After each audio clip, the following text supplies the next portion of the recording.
Hello friends, welcome to Mansi home diaries. Mansi home ডায়েরিজের নতুন একটি ভিডিও ব্লগে আবার তোমাদেরকে আরও একবার স্বাগত। কেমন আছো সবাই? আশা করি সবাই ভালো আছো।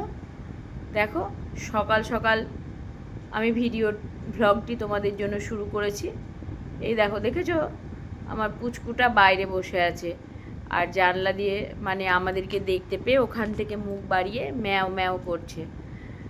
সারাক্ষণ ওদের এরকম চলে, বাড়ির ভেতরেও ঢুকে আসে, মানে কী যে করে তার ঠিক নেই। ও সারাক্ষণ খেলার মধ্যে দিয়েই থাকে। ছোট বাচ্চা যেহেতু।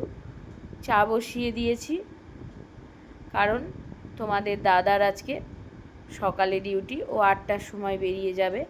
তো সেজন্য ঘুম থেকে উঠেই একটু এদিক ওদিক কাজ সেরে নিয়ে চাটা বসিয়ে নিয়েছি। ও চা খেয়ে সামান্য একটু জল খাবার খেয়ে বেরিয়ে যাবে। আর এই দেখো, ঘুগনি করব বলে একটু ছোলা আর একটু মটর আমি ভিজিয়ে নিয়েছি। বাজার থেকে মূলো আর পালং শাক আনা হয়েছে, এইটাই আমি আনতে বলেছিলাম। তো একটু পালং শাক রান্না করব। চা খাওয়া হয়ে গিয়েছে, তোমাদের দাদাই দেখো বেরিয়ে পড়েছে। ও চলে গেলে তারপরে আমি এসে আস্তে আস্তে সব কাজ টাজগুলো সেরে নেব, রান্না করব। রান্না করা এখনও বাকি আছে, সবটাই তোমাদের সঙ্গে শেয়ার করছি। দেখো, ও বেরিয়ে যাচ্ছে। এখন ওই 8টা 10 মতো বাজছে। কত রোদ, মানে ভীষণ রোদ উঠে যাচ্ছে। সকাল 6টা থেকে এত রোদ না, মানে কি বলবো। দেখেছো কত রোদ? ওই এখন 8টা 10 মতো হয়তো বাজছে, তার বেশি হবে না। আর ওই যে বাইরে কুকুরগুলো বসে আছে সব, ওরা। শাকটা বসিয়ে দিয়েছি। ও তো চলে গেল সারাদিনের মতন, আর খাবে না, রাত্রে আসবে একদম। তো রান্নাটা আস্তে আস্তে করে তারপরে আমারও অফিস যাওয়ার আছে। বেশি কিছু রান্না করব না, পালং শাকটা রান্না করে নিই, তারপরে তোমাদেরকে বলছি আর কি রান্না করছি। এ দেখো, এদিকে ছোট হাঁড়িতে ভাত বসিয়ে দিয়েছি।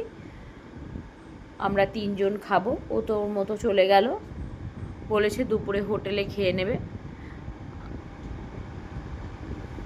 শাকটা রান্না হয়ে এসেছে। আর এখনকার পালং শাকগুলো কি বলো তো, শুধু জল ভর্তি পালং শাকে। সবজিতে পালং শাকই দেখা যাচ্ছে না, শুধু ওই আলু বেগুনগুলো দেখা যাচ্ছে। মাছ ভেজে নিয়েছি, মাছের ঝোল করব। মাছ ভেজে নিয়েছি। আর দেখো, মশলা কষানো হয়ে গেছে আমার, জলও দিয়ে দিয়েছি ঝোলের মধ্যে। এ দেখো, মাছের ঝোল ফুটে উঠেছে, দেখেছো তো? ব্যাস, আমার রান্না মোটামুটি কমপ্লিট। দেখিয়ে নিই তোমাদেরকে কি রান্না করেছি। ভাত করেছি দেখো, আর এই দেখো পালং শাকটা দেখেছো, শুধু সবজিগুলো দেখা যাচ্ছে, শাক মোটামুটি নেই বললেই চলে। শাকটা অল্প পরিমাণে ছিল। আর এই দেখো, ঘুগনি বানিয়েছিলাম, অল্প একটু আছে, কিছুটা খাওয়া হয়ে গিয়েছে।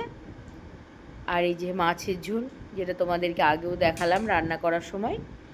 এই যে আজকে আমার এই রান্না। তো আমরা 3জন খাবো এটা। তোমাদের দাদা তো বেরিয়ে গেছে। দেখো, কাজ করতে করতে অনেক দেরি হয়ে গিয়েছে। স্নান করে পুজো করে তাড়াতাড়ি করে খেয়ে নিয়েছি, এবার বেরিয়ে পড়বো। ও যেদিন আগে চলে যায় না, আমার সেদিনকে আরও দেরি হয়। এদিক ওদিক কাজ করি আর ভাবি হাতে সময় আছে। কাজ করতে করতে তখন অনেক সময় বেরিয়ে যায়। তারপরে তখন দৌড়াতে যাই। আবার একা গেলে ধরো নৌকোতে অনেকটা সময় লেগে যায়। তো চলো, বেরিয়ে পড়েছি। এই যে বাড়ির সামনে রাস্তা দিয়ে যাচ্ছি। আজকে কালী পুজোর দিন। আশা করি একটু তাড়াতাড়ি আজকে অফিস থেকে চলে আসতে পারবো। দেখো, বেরিয়ে পড়েছি। আর প্রচণ্ড রোদ্দুর, আর এইটুকু রাস্তার জন্য না আমি আর ছাতা ফোটাইনি। ব্যাগে ছাতা আছে, একেবারে গঙ্গার ধারে গিয়ে ছাতা ফোটাবো। আর হাতে ক্যামেরা ছিল, সেজন্য আমি আর ছাতাটা ফোটাইনি। দেখো, গঙ্গার ধারে চলেও এসেছি। নৌকো দেখলে আকাশ দেখো একদম ঝলমল ঝলমল করছে। আর মানে কি বলবো, প্রচণ্ড রোদ্দুর। ওই যে সবাই দেখো নৌকোতে উঠে পড়েছে, এবার আমিও নৌকোতে উঠে পড়বো। অফিস থেকে বাড়ি চলে এসেছি। দেখো কিছু প্রদীপ দেওয়ার ছিল আমার, অনেকটাই দেরি হয়ে গেছে, সন্ধে হয়ে গেছে বলে আর ছাদে যাইনি। এখন যাব ছাদে পরে। তো প্রদীপগুলো বাবা সব রেডি করে রেখেছিল, বাবাকে বলে গেছিলাম। আমি এসে জাস্ট চেঞ্জ করে একটু হাত পা ধুয়ে প্রদীপগুলো আমি একটু দিয়ে দিলাম। 14টা প্রদীপ আছে এখানে, আমাদের 14 প্রদীপ দেওয়া আছে, সেজন্য 14টা প্রদীপ আমি এখানে দিয়ে দিলাম। দিয়ে নিয়ে তখন খুব সুন্দর করে প্রদীপগুলো আমি দিয়েছি। আর এটা বাইরে কলতলার দিকে প্রাচীরে দিয়েছি, ছাদে উঠিনি, তোমাদেরকে বললাম। তো আজ এই পর্যন্তই। আমার ভিডিওটি যদি তোমাদের ভালো লাগে লাইক, কমেন্ট এবং শেয়ার করবে, আর সাবস্ক্রাইব করে অবশ্যই আমার পাশে থাকবে। নমস্কার।